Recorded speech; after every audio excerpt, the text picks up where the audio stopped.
yesterday's price is not today's price.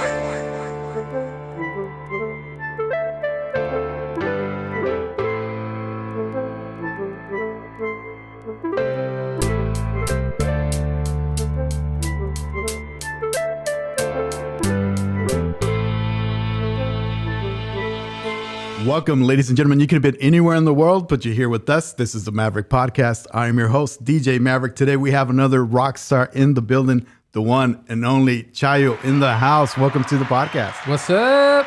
I'm super excited to have you on the podcast. Maybe for the 1% of the people out there that don't know who you are, tell us a little bit about yourself. So, I'm a Latinx genre blending musician in OKC. I hail from North OKC. Okay. But my mom's from Aguascalientes, believe Palo Alto. And so, I've just kind of grown up around a music scene here, hardcore scene, did the punk scene, did the metal scene. I was reading that because I think your style right now is a lot different than you're discovering. Like, I guess you started punk, sort of like hardcore, and then you kind of progressed to the style you're at now, or what? Yeah. So I grew up in the hardcore scene. That's one of the, bunch of friends that I made in high school were in hardcore bands. So started that off. And then, as I got older, my angst came down. Got it. And I started doing acoustic stuff. Yeah. And then I started doing a country, Oh, really? Yeah, a little bit. Okay. Yeah, I was checking some of your stuff out. It's like real funky, almost like a jazz element to it too. How would you describe your sound? I think that it would be a genre blending of those three. I love hip hop. I love R&B. I love jazz. I love the core progressions that jazz has to offer. All the Coltrane, melodies and stuff like that. So I kind of grab a lot from that. Biggest influences for me are probably Kendrick Lamar, Childish Gambino, Frank Ocean. So that's kind of, I guess in that sound, that's kind of where I come from. Yeah. What about the R&B side? Because I was listening to I guess your falsetto, right? Like you could live on that falsetto. I could probably you could stay, right? I don't want to stay there too long. like if that was me and I had that voice, I wouldn't know how to act. I would just be singing all kinds of Maxwell or something. I would be singing crazy stuff. You know, it's funny. The first CD I got I think I might have been 13 years old. Was a Casey and JoJo's. Oh yeah. I will never find another. Yeah. That kind of. Yeah. So that's kind of baby. Yeah. I love that. That old. So I guess my R&B probably comes from the 2000s R&B. I love early Usher kind of stuff. Okay. So. Cool. That's kind of where I come from. But the falsetto, I can't do it forever. No? It dies down at some point. So you don't think you could do a whole song, just holding that falsetto? Kind of let's say Justin Timberlake, My Love. Have you heard that song? Yeah, I could do that. I don't know if anyone wants to hear that forever. I mean, I think it's cool. Not maybe a whole album. Yeah, exactly. But a track, I think it'd be kind of cool. One song, that's not a bad idea. Yeah, cool. So did you grow up in Aguascalientes or always here, OKC, or where'd you grow up? Yes, my mom grew up in Aguascalientes. She was pregnant with me, I think maybe 4 or 5 months, and when she got to Oklahoma. Okay. She was 16 years old. So as soon as she got here, 3 months later, I was born. So I was born in Oklahoma City. Got it. She was super young. Yeah, she was very young. She's 52 now. Okay. There you go. Cool. Yeah. So growing up here, what was it like for you? Was it kind of chill, relax? What were your memories of growing up here in OKC? Man, it was all right. Most of the early life was probably pretty hard just because, coming from a Mexican family, they're very much hey, you got to have a good job. You're the first generation, got to go to college, be a doctor, be a lawyer. Absolutely. And I'm I'm not that smart, man. I can, Yeah. But it was it was all right. And then I found music. And that was really whenever everything kind of changed for me. I'd always kind of drawn and did this nervous thing where I would drum on tables. Okay. And would piss my mom off. Did you do it in the lunch tables? Yeah, all the time. The pencil stuff. We would have some competitions and stuff like that doing that. So but she didn't like that. But as soon as I started kind of getting into, I bought she bought me a guitar when I was 13. Yeah. And I started getting into this, and after that it was just Yeah. How did you discover that love for music? Was it just always around you, your parents listened to a lot of music, or what? Yeah. I mean, I grew up on a lot of cumbia and stuff like that. My dad was really big in the ranchero, Tigres del Norte. Yeah. That kind of stuff. So So I grew up in that, and that really wasn't my forte. You know, Yeah. it wasn't what I was into. But then I got into like hip hop and R&B Got as it. a young kid, right? Before I got into hardcore, and then I met a bunch of other kids in school, and that's kind of how Yeah. we just went off from there and started playing in as many bands as possible. Got it. And it's always been performing in English. You never performed in Spanish or what? This actually, I have. I'm starting to do that now. I've always been kind of hesitant, you know. Okay. Being the whole like playing the token. Yeah. You know, I've always kind of felt like it's better for me to be, you know, myself in the best way possible and not try to play that. Yeah, that absolutely. role too much. And you should like follow what you sort of like feel the best at creatively, right? Like why force to like be Spanish if like you identify more with like R&B, like pop, rock, like all that, you know, hip hop, right? Yeah. And I have like a song now that has Spanish in it. And I have a friend named Linka who does a lot of Spanish English. Okay. Which is kind of like inspired me to do the same. So I'm going to maybe start moving in that area. Yeah. Cool. I like that. So when you were doing the whole pop rock, alternative, all that harder stuff, what were your parents or saying? Like, were they like, hey, how about some Tigres del Norte or what? My mom will be like, it's a demonio, Jose. That means the devil, if you don't know. But no, she hated it probably, I think. I mean, you know. Yeah. You're a mother of 4 boys. One boy just blasting like, you know, a Cannibal Corpse in his room. Yeah. And you're just like, what the fuck? Yeah, what's going on here, right? So, yeah, she didn't much like that. She liked it when I started getting a little bit more singing know, and stuff like that. Yeah. So. Did you have a plan B or was it always like, hey, I'm going to do this music thing until the wheels fall off? Basically, yeah. I mean, I can't really, I'm 37 now, so nothing's really happened since then. I've been in a lot of bands. My plan B, don't really have, you know, the time for it now. So. Yeah. And your stuff is taking off. Like I was telling you, I was looking for more stuff on Spotify because I was hooked. Like I listened to Lies, right? And I was just like, as soon as the grooves kicked in, and then I appreciate like the silence and like, you know, the progression changes, all that stuff, right? Like we were talking off camera where there's like a split second and then you come in with the Lies. Yeah. That was like, man, that was amazing. Thanks, man. Like, I appreciate it. I probably shouldn't try to sing it in front of you. No, it's actually pretty close. It's actually pretty close. Like you were there. Nice. Yeah. It was almost the same. Almost got that, and then the guitar solo. Why do songs don't have like guitar solos as much now? I don't know, man. I love guitar solos. Yeah, I miss that too. I don't know. Guitar solos and sax solos. I don't know if you're a fan of sax solos, but man, I wish one day. Yeah. One day I will be able to hire a legitimate sax player to throw on some. Somebody needs to bring that back. I miss all that. Oh, you got to go to the jazz shows, man. Yeah? Is that where it's at? Yeah. There's a jazz show every Wednesday at Speakeasy. Okay. And that is like the best. That's where. So I started watching. Well, I moved into this. Okay. Back story. Let's rewind. Yeah. Rewinding. Moved in with a couple of guys like 4 or 5 years ago that were jazz players essentially. And so I started going out and hearing more jazz, and at the same time was listening to Pimp a Butterfly by Kendrick Lamar. Yeah, very jazz influence. Definitely. So once I started hearing that, I was like, my world just like went. Yeah. Okay. So that's kind of where the jazz influence comes into play. Yeah. Those weird chords. You got to go to the jazz shows to get that real experience of what that's like. Do you go there just to like vibe, or do you go there and perform as well, or what? I'm not good like that. No, those jazz people are just monsters. Like I don't even know if they're human. Like they might be robots. And they just like freestyle, right? Like jazz music's always like freestyle. It's like someone will, they'll change stuff. Like if you watch those old videos with like Coltrane or Thelonious Monk or something like that, like you'll see how they change.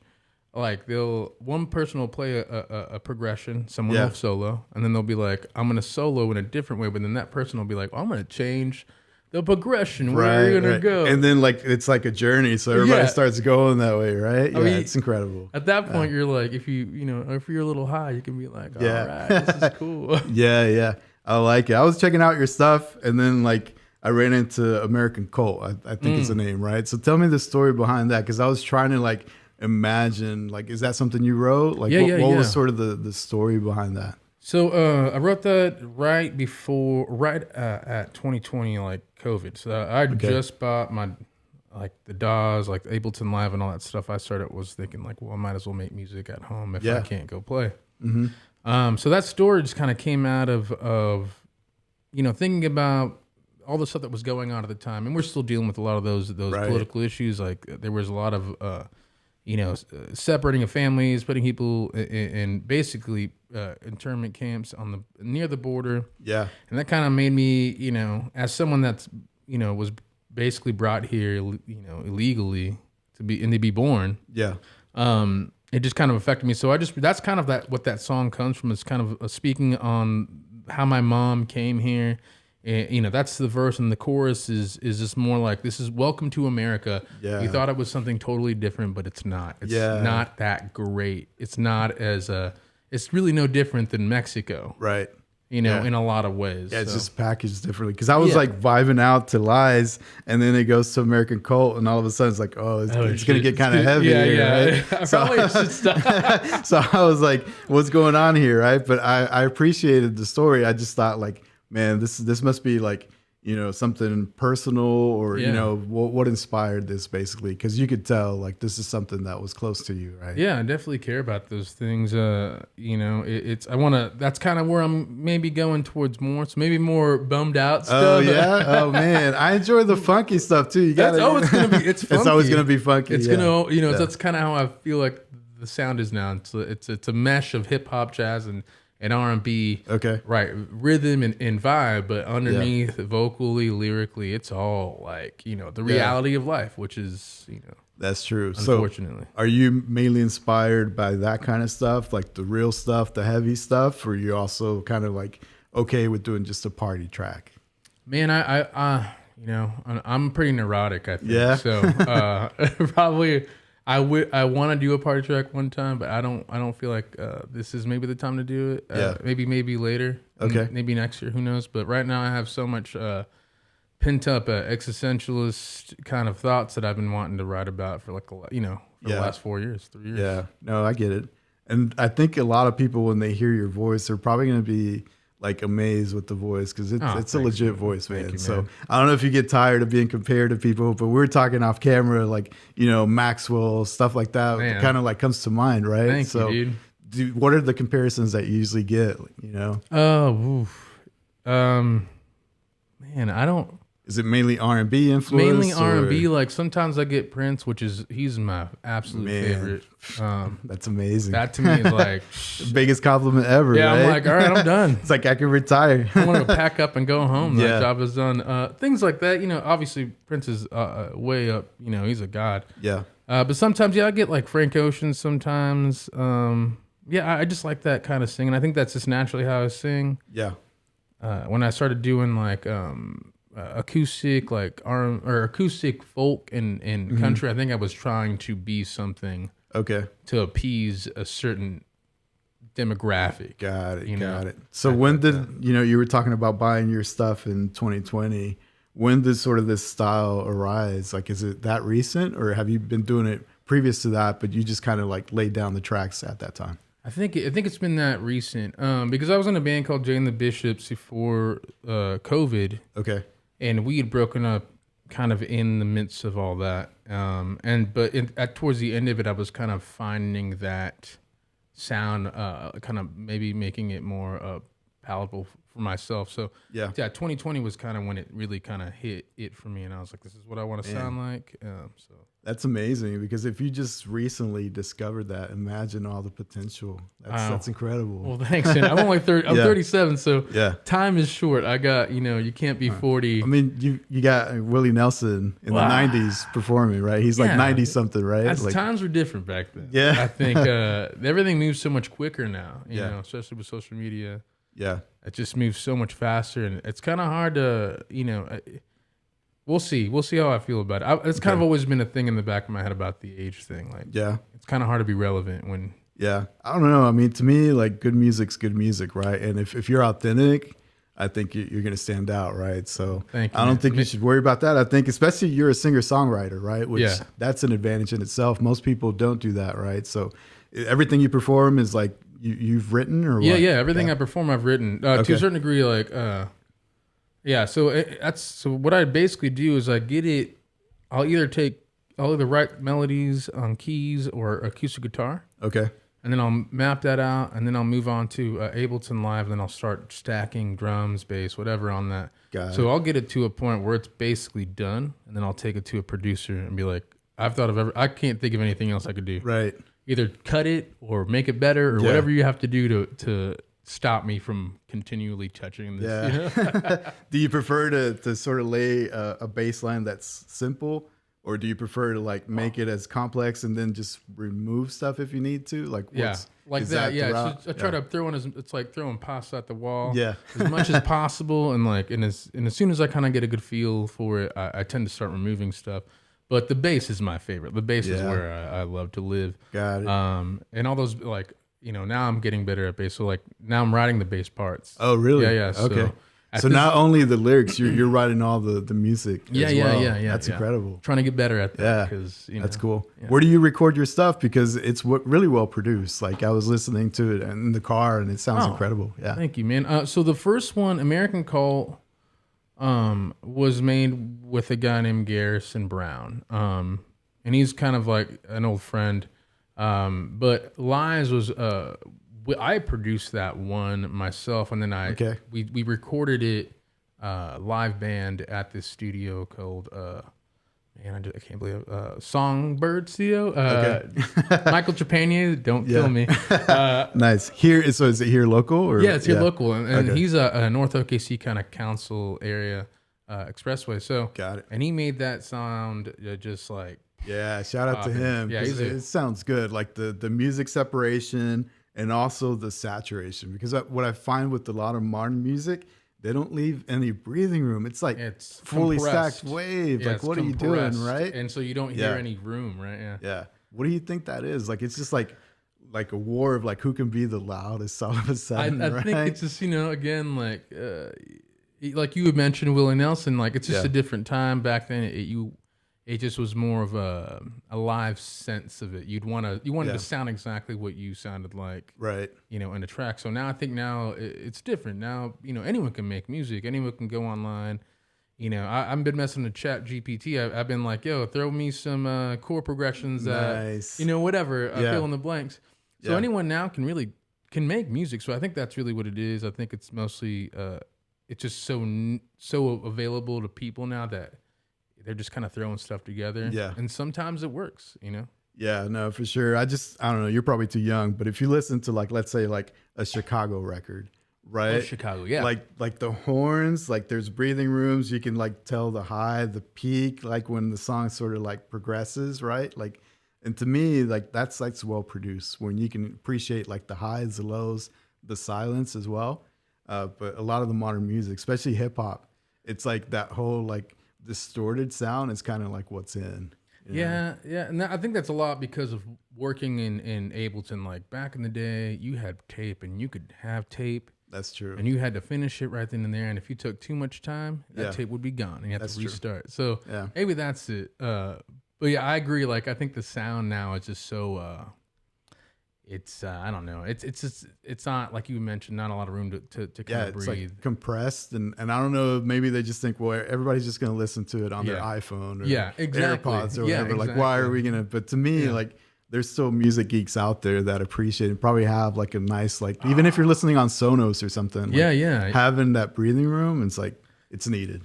Yeah, and I agree. There are people out there that have like great speakers probably in their house, and you're just like, I'm gonna listen to this. And I love people like that because like you really do get the full, a full vision of someone's song doing that instead of listening on your iPhone and going like this. Yeah, or AirPods. Like you can't appreciate it. I don't care like how crazy you think that the quality is on like Apple Music or Spotify or whatever. It just doesn't do it justice. Like a vinyl record, especially. Oh yeah, It just sounds a whole lot better, a lot warmer, I think. And that's what I mean. They have plugins for that now where you can kind of match that, but it doesn't anywhere come close to like the real thing. Yeah, so for sure. So have you had an opportunity to do a lot of live performances in this sort of style that you're sort of gravitating towards, or tell me a little bit about that? Not as much as I'd want to.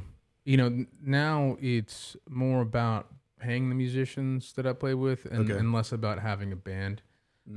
So it gets expensive. I think I've only played 4 shows with this group of songs that I have. Yeah, because it's like a full band, right? Like Yeah. how many members are we talking about? Oh, not too crazy. Like maybe 4. Okay. So yeah, the bass, drums, keys, guitar. So 4. So 5 total, including Okay. me. So that's 5. Yeah. Cool. Have you done some pretty big shows, or where have you performed? I've performed. Well, I mean, in completion of my entire life, or just as Chayo. Well, I guess as Chayo, but Well, not very many. Not Yeah. as many as Okay. as when I was in Jay and the Bishops. But well, I've performed at Beer City. I opened up for this guy named El Coloncho. Okay. I think it's that name. Yeah. Yeah. So Okay. but I was able to only play acoustic. That's a cool venue, right? It is a cool Yeah. venue. It was a lot of fun, and it's just a different place to play.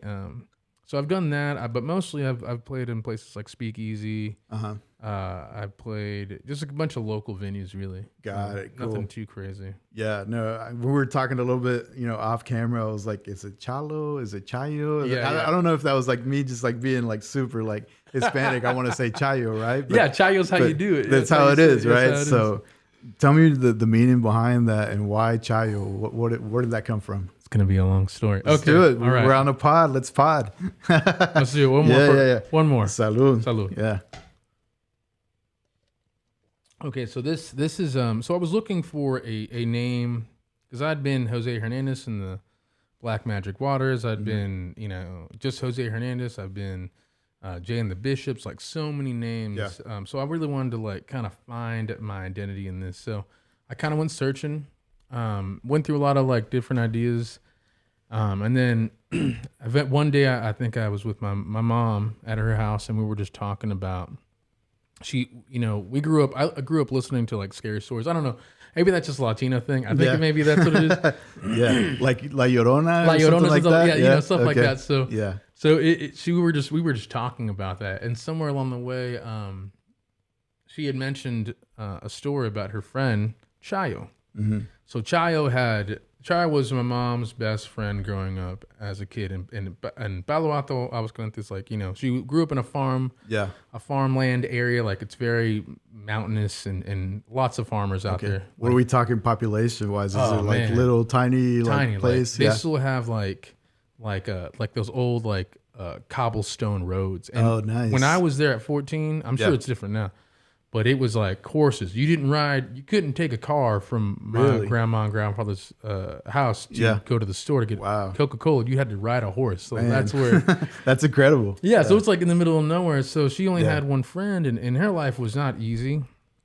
So this was her best friend. Mm-hmm. So Chayo, I think that was her nickname, but her real name was like Maria de la Rosa or something like that. Got it. Something. I don't know her last name. Yeah, Hispanics will always have like nicknames, 20 names. right? Yeah, always. 20 names. And sometimes it's like your weakness or whatever. Yeah. Your insecurity, right? Like Gordo or something like Dude, that. they used to call me Pepe because my dad was Jose, so Nice, Pepe. yeah. I hated That's that. not too bad.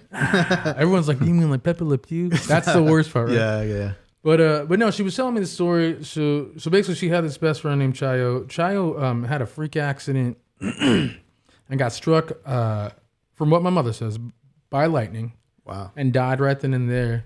And then, a week later, they were burying her, and she went to the funeral. Mm-hmm. Mom's like devastated. She just lost her best friend in a freak accident. Didn't get to say goodbye. This is my mom telling the story. So I don't know how real this is, but this is where it got weird, and I started liking this. All right. When she said after they had buried her that night, my mom woke up in the room that her siblings and her were sleeping in, and I've been in this room. There's a perched ceiling where you can see the moonlight comes in. So she woke up to someone touching her feet. No way. And turns around and sees Chayo in a white gown, but like the moon is on her face. Jeez. Right? Yeah. And so mom's freaking out. She's like goes to try to touch her with her feet. Hears something over here, looks over, comes back, she's gone. Wow. So mom was like, that's the last time I saw Chayo. Wow. And then she goes, but then when you were a kid, you were she took us to a grandma and grandpa's house like several times as kids. So I guess there's a well, and I've seen this well, and it's a well that my grandfather dug, and it's about 100 feet in at this time. I'm a kid. I'm a baby, not a kid. Like I'm maybe like, I don't know, a year old or something like that. Okay. And I've somehow climbed up on the mom's telling me the story because I heard this story all my life. Like, Jose, you're lucky you didn't die at this age. Man. So I'm like teetering at the edge. I somehow get up teetering at the edge of this well, and I'm falling over. My mom says she couldn't get to me. My Pedro couldn't get to me. My grandma couldn't get to me. Yeah. And they're racing to try to get to me because if I fall over, I'm gonna die. And she says I'm basically like at an angle, like I'm falling in. And you're about to tell me that that Chayo saved you? She says that she saw my shirt. My uncle, my grandma, and my mom all attest. They saw my shirt get pulled back, and I fall back. Yeah. And it start immediately crying, obviously. And my mom always that's when she said to me, I've told her that story a lot growing up. I never told you that I thought that was Chayo. Wow. And immediately when she said that, I was like, That's the name. I mean, just you telling me right now, I'm getting goosebumps right now. Every time I say it, I get goosebumps. So wow. Yeah, I think maybe Chayo's, around. I don't know. Yeah. But I took that name because it kind of represented what I came from. Mm-hmm. To me, it gave me an identity. Because I don't know about you, but like growing up in Oklahoma, especially in the music scene, you get easily whitewashed and kind of pushed aside either because of the name or the way that you look or, an accent or whatever the case is. Like people just like to push you aside and whitewash you to try to make you more American, and I think that in family that happens too. And so to me, and it probably also happens as like peer pressure, right? Like you want to fit in as a kid, and you want to fit in too. Right? You want to. You grow up hearing your parents say don't speak Spanish in school, things like that. Right. So I mean that was like my way of going. This is mine. This is mine now. Like that's no incredible. One can take it away. So. And it's like your protector too. Yeah, right? I think so. Like, Chayo is like this shield around you that's going to guide you through life. I hope so. I mean, I've had some scary situations. I've somehow made it out all right. So, but Chayo hasn't paid you a visit. No, she hasn't. I don't know. Like I don't know if I like would want that or not. Like I've never experienced anything like that, so I don't even know if I believe or not believe. But when I hear stories and people are pretty adamant, like, "Hey, this happened. We saw it." It's like, who am I to tell them that it's not real or whatever? I've seen some stuff. I've never seen Chayo. I've seen some things growing up, obviously, and then being a part of the Mexican culture, it's kind of a part of our culture to be like, this is very much spooky shit is kind of a part and of it's not even spooky really, right? Like we've got Dia de los Muertos where it's celebrated, we welcome it, we sort of pay homage to all the people that have left us, right? So I don't think it's a scary thing. It's more of an appreciation, right? I think so too. I think we're used to so we're not as fearful of it. Like, I mean, the Aztecs and Mayans, they saw death in life as kind of the same kind of one, circle, of course. So, so I've never really been afraid of it, but no, Chayo has never visited me. But I think she has kept me safe, man. Yeah. There have been situations where you've been in some sketch situations where you're like, I shouldn't have made it. Like straight up, like tell me like one of those maybe. Okay, maybe the sketchiest or something. The sketchiest. Okay. Well, let me think. I'll say one that happened recently. How about that? That's not the sketchiest, but it was pretty scary. Okay. So I think it might have been a rainy night, just like any other. I'm driving my girlfriend's car because my car is just terrible in this kind of newly rained roads. Yeah. So I'm taking my car at this time, right? It's a night, and I think I just might have played a gig, and maybe I'm a little maybe I had a little too many tequila shots. Yeah. But not enough not to drive. So I'm like, all right, I'm good. I'm gonna head out. And so where I live, it's on, 63rd and May, but there's that weird like little turn thing. Okay. Right. And so I got very bold tires, I think, at this time. I got new tires after this. I hit that like on to get onto, May going, I guess that would be north. And man, I hit this like slick spot and I have a 4Runner. Yeah. A 99 4Runner. It's a heavy ass car.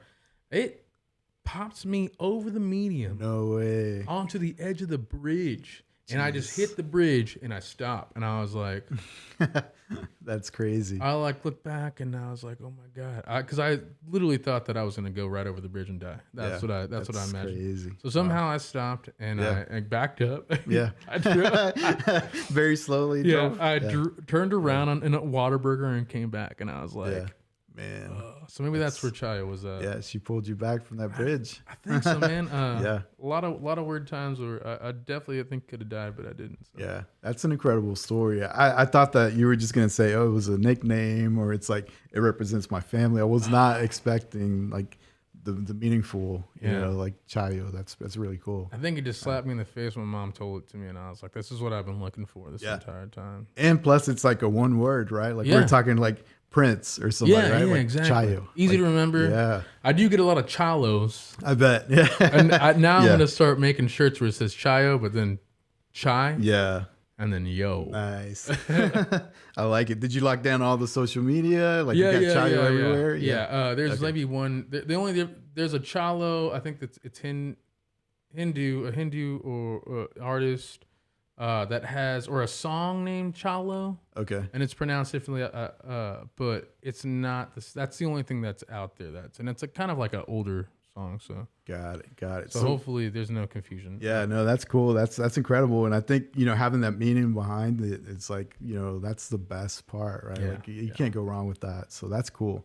Thanks, man. Yeah. I like it too. It's a cool campfire story. You know? Yeah, definitely. I think the only sort of scary sort of like story that I can think of is like La Llorona, right? Like in the Hispanic culture, it's always like "Te portas bien" or "Here comes La Llorona," right? Like that's the only one, right? But I think everything else, like Dia de los Muertos, is like happiness. What do you mean, El Cucuy?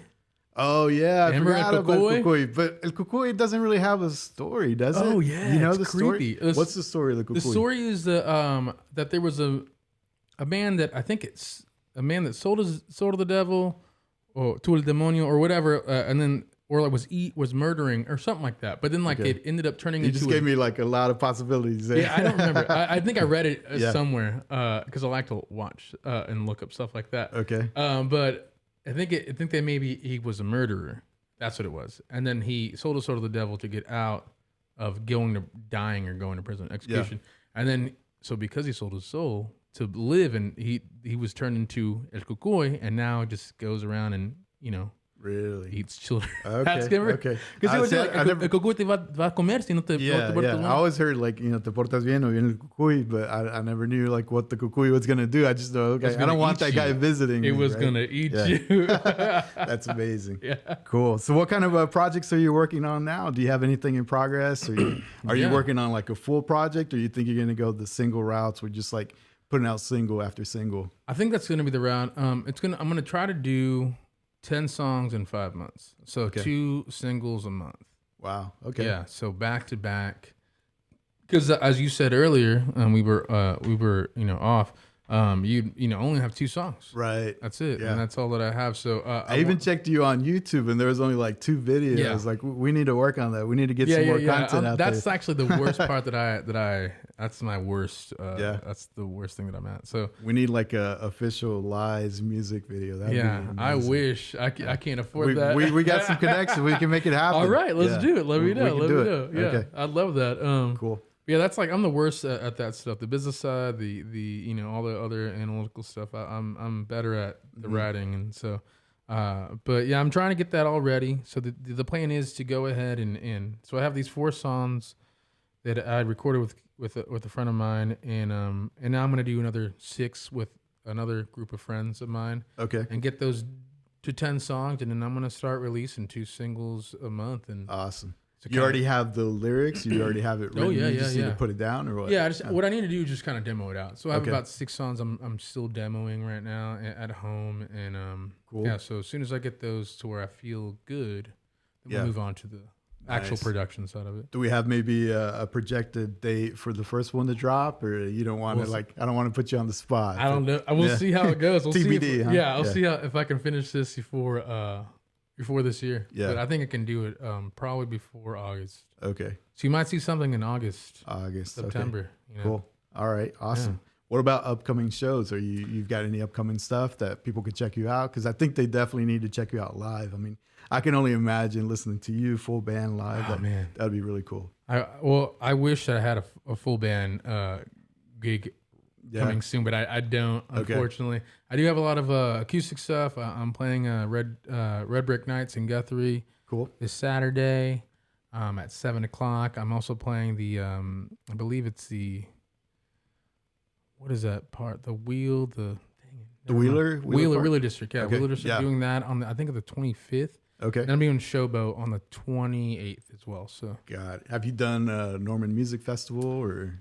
yeah, I don't much like New Orleans. No? I'm gonna talk some trash. Yeah. now. Okay. Let's get into it. Is it Well- like limiting or like what was the bad taste there? So I grew up, so yeah, I started playing Norman Music Festival maybe like I don't know, like 6 years ago, or early on, like 25, 26, 27. Yeah. So I did it like 4 or 5 different times. It's kind of felt like I was again put in this like little pigeonhole of like, well, you kind of sound like this, you kind of sound like that. So we're gonna put you in the smoky ass bar, I see. the same smoky ass bar, and then one time we'll put you in a theater Okay. at this really terrible time.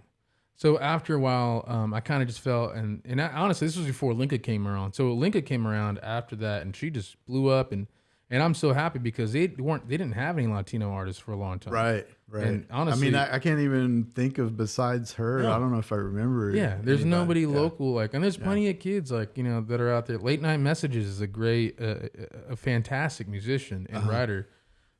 He's a young guy, and that's he's up and coming, gonna go do his thing. Yeah. But yeah, to be one of 3 Latinos in the Right. city doing this, like that's crazy. Yeah. That's not. We're 12% of the OKC population. Definitely. That's so that's kind of really my beef with Norman Music Festival. They try to, I know they try to be very inclusive and diverse, but they miss the mark sometimes on that side, which to me is like, bro, you got a whole demographic here that is more than Right. willing to come out Absolutely. and hang out and spend money and stuff. So Yeah, definitely needs some more representation there. And like you said, like the whole point to go there is to get showcased to like, have your best sort of like setting, right? So like why not put you on a main stage where you could do that? yeah. A lot of people may not want to be in this little bar where it's smoky and everything else, right?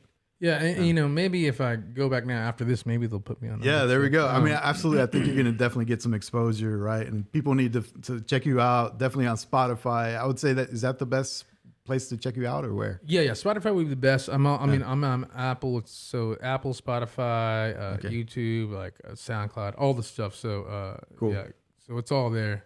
So hopefully, I'll play that again. But I haven't signed up for Norman Music Festival in years, so I don't really. Okay. We'll I didn't see. want to put you on the spot. I was just like thinking of like, No, you're places where you could showcase your talent, right? And that popped up. No, so, you're right. You're yeah. good. I've always wanted to make that comment because I feel like It's it's important. really important for someone to say that because it's true. Yeah, definitely. Even Sundeep has experienced this before. Okay.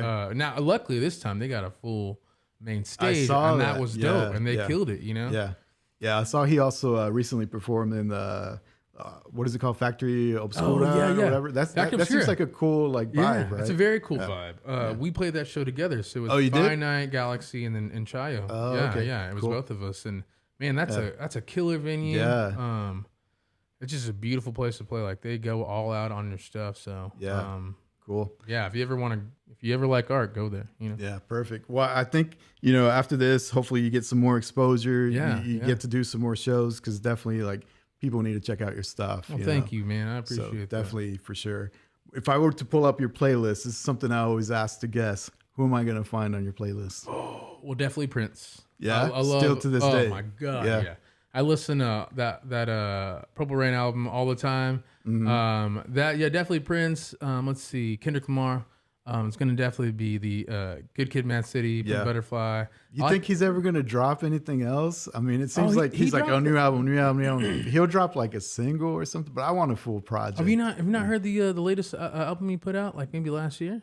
Well, yeah, the last year, but there's supposed to be one coming up, Oh, right? one coming up right there's- now? Yeah, I did not hear Like this. I always hear it rumored like it's gonna drop, and it never I think does. I think this might be the last one. I think he's gonna retire after this. So Kendrick Lamar for sure. Like that last album, what is it, Mr. Morale and the Big Yeah. Steppers? That's an incredible album. Yeah. I was blown away by how different it is, and I love how different he's always. every album, Every album is special, and it's like a whole theme, like even the skits and intro, like that's there's my so favorite much planning and thought, behind That's all what that. I love about Good Kid, Mad Yeah. City. It feels like you're watching his, anthology, or like you're just Yeah. watching a documentary, but Yep. obviously, through his music. But Right. his like intros and outros, I love, man. Yeah. I just absolutely love. But yeah, so Kendrick Lamar, Frank Ocean, of course, Childish Gambino. Okay. Yeah. Dude, Awaken My Love, best album in the world. Childish Gambino, that guy is like way too talented. Like he he's does so many things. Like what the heck, right? Writer, producer, director, singer, rapper. Like It's incredible. go home, man. Let some other people have at it. Right. Okay. So that's sort of hip hop, a little bit of R&B. What about any Spanish stuff? Do you listen to any Spanish stuff? Suavemente. Oh yeah, that's it. Yeah. No, my mom put us on to Mana. I don't know if you remember Mana. Yeah. So I still listen to the Eclipse album. I know it's pretty like it's a classic. corny. It's a classic. Yeah, it's a classic. But unfortunately, no. I mean, there are a couple of songs that I'll listen to sometimes to kind of get some like, but mostly it's any sort of cumbia, like acid cumbia. I love acid cumbia. So it's just, or like any else throw up merengue, be like, what's up, Spotify, throw me some merengue. Okay. And so I'll listen to that, just kind of get some ideas and get some rhythms out. But no one's particular. Maybe sometimes Selena. So I have a Selena album that I play at home. Me and my girlfriend will throw it on, you know. Yeah, I can't go wrong with Selena. I mean, I just sometimes I sit and think about like what could have been, right? Because she had just dropped that English album, right? And I think like where would have that gone, right? Well, have you noticed that any Mexican American, Latino American, other than Bad Bunny, hopefully he stays alive soon, man. But I mean, we're about to jinx him here. No. Knock on wood. I think he's Puerto Rican, so he's fine. I think it's a Mexican thing. Yeah. Maybe it's Mexican. But I mean, you look at a fucking La Bamba guy like Richie Valens. Yeah, he died freak accident. Yeah, Jenny Rivera. Right. What happened? Oh yeah, that lady that. Yeah. Airplane. Yeah. And then you got Selena as well. Yeah, that's true. So it's like it's kind of weird. Like who would have thought how unfortunately we got Ricky Martin. He's not even fucking Latino. He's Spanish. Yeah, yeah. I guess maybe like people that have had a long career like that. Maybe like Luis Miguel. Luis Miguel or something like that. Yeah, but to reach the full front audience, I mean, Selena would have been. Yeah, that would have been. And she was about to drop her like clothing line, all these projects, right? Oh, really? She was into a clothing line? Yeah. She was big into fashion. Like basically everything that she wore and her band wore. TLC wore. Yeah, TLC. You can see pictures of TLC wearing her like crop top thing that she had. Bustier. Remember that? It's called a bustier. Yeah. Que bustier ne connaît pas. Right. Yeah. So I mean, that's who knows, man. She could have been the president of the United States. At that point. She was so cool. And I mean, hopefully I want to see one day. It doesn't have to be me. It can be somebody else. I prefer it not to be me. Just come up and fucking take this shit. Because like Mexicans and Latinos in general, but Mexicans, I think we've just been here for so fucking long. I've been everyone blames Mexicans, and it's like, well, you're talking about like not everyone is Mexican. Obviously, you have Cubans, Puerto Ricans. Right. It's a very Americanized thing. But like to have a Mexican come out and be like, I'm going to take this shit by storm. I'm going to make this music. I'm going to kill it. And then I'm going to do other things. And you're going to look back and go, man, Mexicans aren't just hard workers. They're creative as fuck. They're badass. They're smart. They're go-getters. I mean, things like that. So yeah, definitely. I would say for sure, like arts are underappreciated, right? Yeah. That's a beautiful thing. Yeah, we were just talking about that, right? Like I was telling you the story behind Clase Azul and all the artisans that go behind doing all that, right? Like each bottle handcrafted, hand painted, every design's different. Like they get me with all that, right? Yeah, man. And that's the beauty. That's the beautiful part about, I think, the Mexican culture specifically, is that there's just so much of that in our blood, in our culture, and we take it to America, and it just kind of like, yeah, that's true. Whatever. How about bachata? Do you listen to any bachata? Because I think bachata and your style of singing would be kind of a cool mix there. Yeah. I don't think I have. You never heard like Prince Roy or Romeo Santos or something like that? Romeo Santos, like the very ballady. Yeah. It's like a bachata. It's kind of a ballad, but it has like a real like melodic rhythm, right? I think I have. It's real cool to dance to. I think right? I have. Yeah. That's an interesting thought. Yeah. It might be pretty cool. Yeah. I've thought about it's very. Is it acoustic mainly? Well, there's a real strong like guitars, right? Like a guitar influence and drums and stuff. But I would say it's kind of I don't know, like a two-step, like kind of like dance kind of, right? So I'm sure once if you look it up, I'm sure you've heard some of it. Bachata, yeah. I'm sure I have. My mom probably played it all my life. Man, I like the ballads. I have a song that I'm going to put on this one. It's in that, 3/8, I think 6/8, like dun, dun, that kind of like Yeah, yeah. Is that what you're talking about? That kind of rhythm? Kinda. It's a little bit more upbeat. I don't know how to describe it. We'll play some after. Okay, If we play right now, we'll get copyrighted. Yeah, probably everywhere, you're right. So- You don't want that. You don't want that. Yeah. But I think that would be cool. Also, like, I don't know if you ever listened to any boleros or anything like that, right? Oh, you're blowing my mind. trios and stuff like that. Like, they have real cool, like, guitars and stuff. Okay. Romantic, kind of like. Oh, you got the Yeah. romantic side. Yeah, Okay, yeah, I yeah. see. So that might be kind of cool. I don't know. I'm always, like, geeking out about, like, taking traditional influences and giving a modern twist, right? And I love that. I've been trying to figure out how to do that in the best way, and that's a good idea. I'm going to listen to that stuff because I want to bring more of those conceptual ideas into my music as I go on. Obviously, still keep the hip hop and jazz, Yeah. but just kind of keep like make it a little bit more Latino, a little bit more Mexican, a little bit more. Definitely. I like it. What are your goals for the rest of the year here? Besides putting out the music, or you have like any other goals?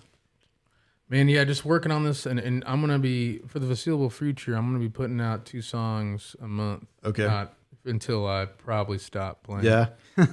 So yeah, the goal is to kind of bring up the Spotify, bring up the listeners, do the best job that I can with like the business side of it and learn more about that, and then that's kind of the goal to get better at all that, to be more in house. And then just hopefully next year I can have enough pool audience wise that I can go ahead and start really booking shows and definitely. I think you're on the right track if you focus on putting out more content and working on your social. It's just a matter of time, right? I hope so. We'll see. No, I think so. I don't know if you checked how many streams Lies has gotten, but I mean, like I wouldn't be just saying it just because you're here. Like, it sounds like super professional. Man, thank you. Right. So, I mean, I think it can compete with anything that's out there right now. Well, thank you, man. I hopefully people look at that song and be like, it was released, 2021. Still, though, like that's like it's a timeless song too, right? Man. So it's like not stuck in a style, right? Because I think what's happening right now, like on TikTok, for example, everything's like sped up. So have you noticed, like they're taking like old school songs, like a Miguel, right? Like, and they'll just speed it up. And that's what like the kids are listening to now. You remember in the 90s you used to do that? Well, yeah. So I think it's like this cyclical thing. It's like just a cyclical, right? It's weird, dude. It's weird to be like, I used to wear those jeans. I used to dress like that. Yeah, I used to wear coming that. back, It's right? good. Yeah. I think that's what it is. That's weird though. Yeah, TikTok, there's a thing, at some point you're gonna have to build a culture. Yeah. And be like, this is what is actually good. Right. But I mean, kids are gonna come to that conclusion on their own. Yeah. What's weird about it is sort of like the albums and everything are gravitating, even like the record labels, right? So they're creating playlists of like singles, but like sped up versions. So like these kids are listening to like the sped up version, like Mickey Mouse. Yeah. I don't know if you look at it on TikTok, it's like a traditional song, like an old school R&B song, and it's like sped up. That is so terrible. Yeah, so it's like a chipmunk version. Yeah, I was going to say it's like a chipmunk. Yeah. What the That's kind of like what's kind of like the wave right now. That's I hope it dies. I hope it all goes away. Dies. Yeah. I love singles, but what I love the most is probably albums. Like listening to Good Kid, Mad City front to back is like my favorite fucking thing in the world. Right. So it's kind of one of the things like, do Gen Zers think about stuff like that? I mean, I don't want to go ahead and say that because I feel like that makes you sound old. I apologize. I'm going to call you out. But I mean, like, take the time, man, like to listen to something fully front to back, it's just something special. And I think the music discovery too is a whole lot different, right? Because like back in the day, you would have to seek out like, stuff on your own, right? Go to the record store or whatever. And now it's this algorithm that's feeding your music discovery. So it's like you're not even like developing your own music taste. No, like someone you're being else told like, what it is. Yeah. And that's that culture right behind it. Hopefully people are going out and on their own and doing that. Yeah. I remember being a kid and like I said, Casey and JoJo. I saw that one song on MTV and that I will never find that one. Yeah. Finally Love Her. And I was like, I need to get that CD. And then I got the CD because that one song, and I ended up finding how much I loved R&B. Like that's, so hopefully people start gravitating towards that instead of the single stuff. I feel like that's coming back. I hope so. I think for sure live music is still, alive and well. So I think, kids are still doing that. Yeah. It's just like the music discovery and appreciating it, you know, in the car or at the house. in That's the what's car, missing. man. Everybody's like AirPods. Yeah, Like man, you got to 24/7. do it in the car. You gotta go drive around. That's like the windows best, right? down. Like, that's like my blaring, vibe. speakers blaring, just like Yeah. loving this. Yeah, Especially if it's like a foggy day or something, or kind of rainy like it is today. yeah. That's like Perfect. a vibe. That's what I was doing before I came in. I was awesome. listening to some mixes Yeah. of the new songs. Cool. But yeah, I mean that's like I hope that happens more. I do miss that part of music is, you know, it's just been so single driven that it's like, man, do you really get a full picture of what that is, what an artist is like once a month? Yeah. Or would Do it you be better- remember your first sort of CD that you purchased? Do you remember what that was? Because I think that sort of like tells a lot about a person. I'll tell you mine after you tell me yours. Yeah, I was Casey and JoJo. Well, That was the that first? was definitely Okay. the first one. Mine was Thriller. Oh, Yeah. fuck yeah. So imagine like Thriller. That just like blew my mind, and like my all the God. keys and like the Quincy sound, like, Jones did that the whole production on that. Oh my God, dude. that Have you was- seen how Michael Jackson writes songs? No. Have you not seen the video No. where he's like, a reporter's like, hey, how do you write your songs? He's like, Yeah. well, yeah, I'll just like be like, Oh, so he's doing like the whole music. and he'll be like, and I'll do something else. I'll be like, ooh, ah, and then he'll just kind of start stacking stuff just by him hearing it, you know? Yeah, because I did read that he didn't really know how to play an instrument, right? So I guess that's how he sort of communicated. Hey, Yeah. I want this to sound like this. He can't really write out the No, music. he can't write it. I mean, I don't think anyone can these days, but Quincy Jones is like, I got you. Yeah. He was like, I can do this. I worked with Frank Sinatra. I've done all this other stuff. I'm going to make Thriller for you. And that's Yeah. probably one of the most badass albums of Iconic. existence. Like front to back. Oh, I man. can listen to that to this day, right? You know, what is that? Is it Rock With Me on that one? No, it's not on that one.